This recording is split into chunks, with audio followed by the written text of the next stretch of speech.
A warm welcome to viewers from all over the world. Welcome at this roundtable session from the Circular Climate Booster. The Circular Climate Booster is a series of web events in which we collect best practices and recommendations from the circular plastic and textiles world. These recommendations will be brought forward to the World Circular Economy Forum. The World Circular Economy Forum, WCEF, is initiated by Sitra, a Finnish organization, and hosted by several countries. This year, 2 countries will host 2 different events. We'll start this year, this week, April 15 and 16, with an event hosted by the Netherlands, the WCEF+Climate, and later this year in the fall we have the World Circular Economy Forum 21 hosted by Canada. We have organized webinars on textiles and plastics with experts and entrepreneurs from all over the world, and the outcome of these webinars are the input for the session today. The outcome of the session today will be the input for the World Circular Economy Forum. My name is Marieke van der Werf. I am from Springtide International, and it is an honor to host this conversation between high-level people from the public and the private sector with a connection to the WCEF. I will introduce them to you now. First, I say good morning to Mrs. Brownlee in Canada. Mrs. Michelle Brownlee is Director General, Policy Strategy of Environment and Climate Change in Canada. Also, a welcome to Mr. Jan-Peter Balkenende, former Prime Minister and Chair of the Dutch Sustainable Growth Coalition, of we will talk later. And last but not least, Mrs. Stientje van Veldhoven, Minister for the Environment in the Netherlands and host of the WCEF in April, later this week. A very warm welcome to you all, and I think the viewers are very interested in hearing what you have to say. I would like to start with you, Mrs. van Veldhoven, because it was your idea to have this series of web events, textiles and plastics, and also the name Circular Climate Booster, the connection. Why was that? Well, I think, first of all, of course, it's a big honor that the Netherlands is allowed to host the WCEF this year, and we wanted to focus on climate, because I think that one of our best-kept secrets is the fact that there is such a strong linkage between the circular economy and the achievement of our climate goals. There is no way that we are going to achieve the goals of the Paris Agreement unless we also go circular. It's about 20% of those goals that we will need to fill in through a circular economy. So that's why we need to boost the circular economy in order to reach our climate goals. So it's now our best kept secret, but I hope that after this spring, it will be our worst kept secret, because we need to tell everybody about this very positive agenda and this positive contribution that the circular economy can make to achieving our climate targets. Great ambition. Thank you. This session is divided in 3 blocks. First, we have a look at the best practices throughout the value chain of plastics and textiles. Then we have a block of recommendations in which we hear what the participants had to say to you. And we also have Block 3, which is the way forward, and we see how the takeaway of this session can be of value for the WCEF. There's also a role for the audience. Questions can be asked, comments can be made, and well, very good questions we will pose to the guests at the table and in Canada. So please, it's greatly appreciated if you participate. I would say let's start with block 1, the best practices, and then we start with a video on textiles.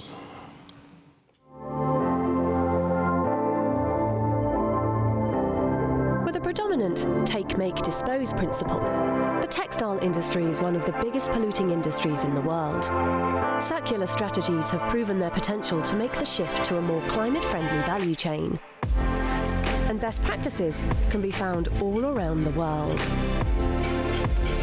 great examples allow to save thousands of litres of water during the production phase by dyeing clothes with a technology using CO2 or by recycling water usage.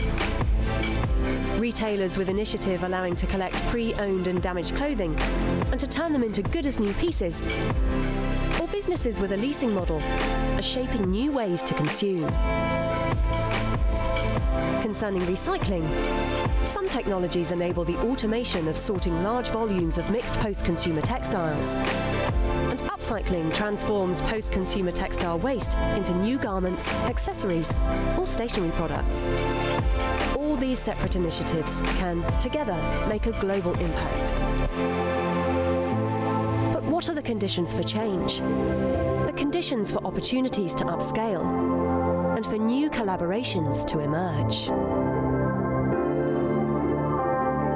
Yeah, it's amazing, all the things that already are going on. The dynamics on circular economy are really enormous.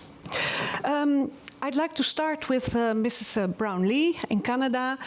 I'd like to hear what your examples are, where you are proud of concerning the circular economy. But first of all, since you are hosting the WCEF 21, please tell us something about that. Why did you want to host it, and what can we expect?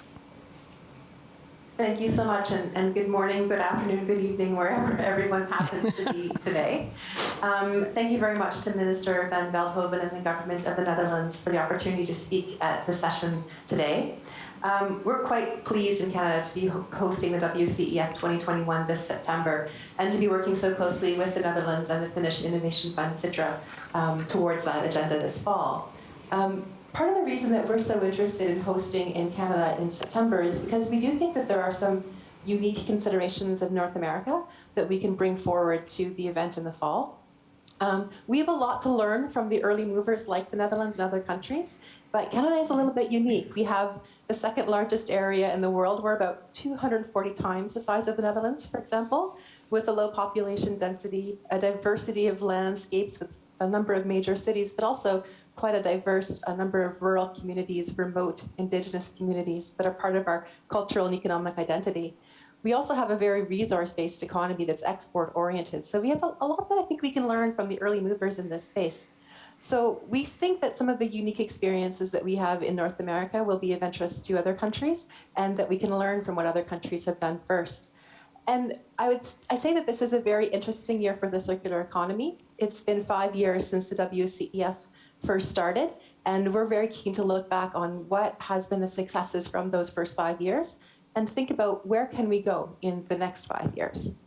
So to the second part of your question, where can we go in those next 5 years? I do think it's a lot about learning from those best practices and scaling up those ideas and making them much more impactful and mainstream, quite frankly. So I'd like to give you just 3 examples from Canada. The first is at the local level. So there's a city called Guelph in the county of Wellington in Ontario, and they're working hard to become Canada's first circular food economy. They have a goal around this, which is reimagining an inclusive food system using a 50-50-50 model. And the idea is to increase access to affordable, nutritious food by 50%, at the same time growing 50 new circular businesses and collaborations. And the idea is that they'll increase by 50%, unlocking the value of food waste. I'm quite pleased that the Government of Canada was able to support this initiative at this local level. The second example I would point to is the forest bioeconomy, where in Canada we're already applying a number of circular principles. This is cascading materials and using residues to produce value-added products, such as bioplastics, biofuels, and green chemicals.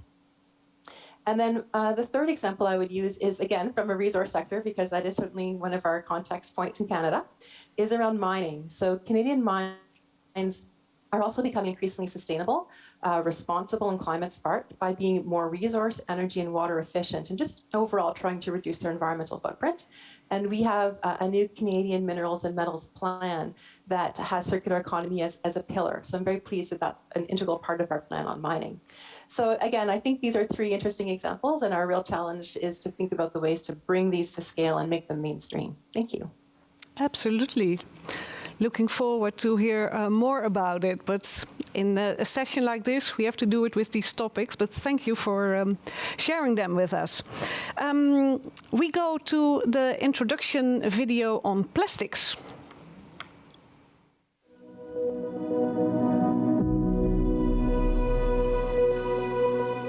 Plastic is an amazing invention, but it is also one of the largest environmental threats. Circular strategies have proven their potential to create climate-friendly solutions for the plastic industry. And best practices can be found all around the world, each one of them solving various steps of the value chain and reducing the carbon footprint. Think of 100% mechanically recycled food-grade bottles. Simply eliminating plastics in the design phase of the value chain. Think also of new business models developing a logistic chain allowing for reuse of packaging while keeping it convenient and affordable for the consumer. Or of new models for demand and use, such as a refill model coming directly at the consumer's doorstep and leaving the choice of quantity to the consumer. But also of game-changing upcycling initiatives empowering local waste pickers and closing the loop with innovating technologies allowing to transform all type of used plastics into virgin quality PET. All these separate initiatives can make a global impact. What are the conditions for change? The conditions for opportunities to scale and for new collaborations to emerge.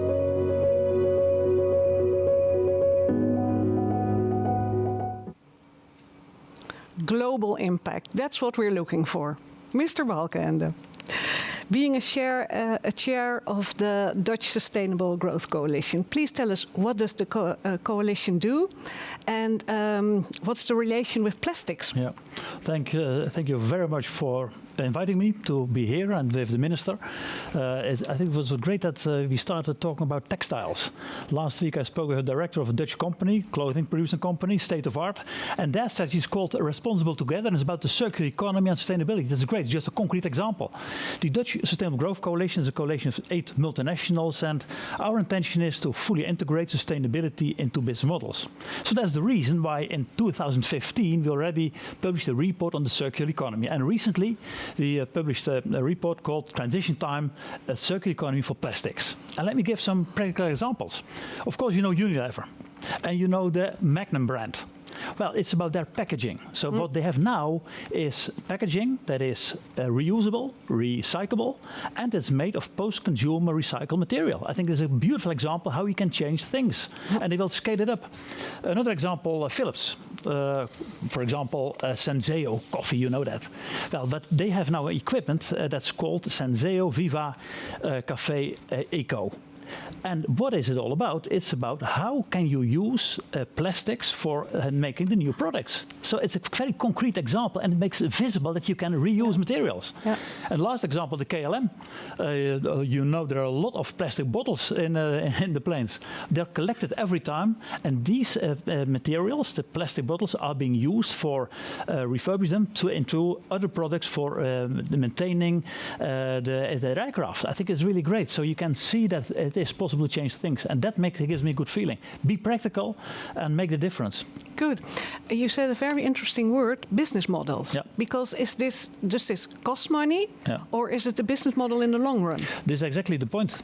If you talk with Ellen MacArthur, you know her very well, of course, that she is the one of the Ellen MacArthur Foundation. She always underlines the fact that if you are choosing the circular economy, it can also be very beneficial.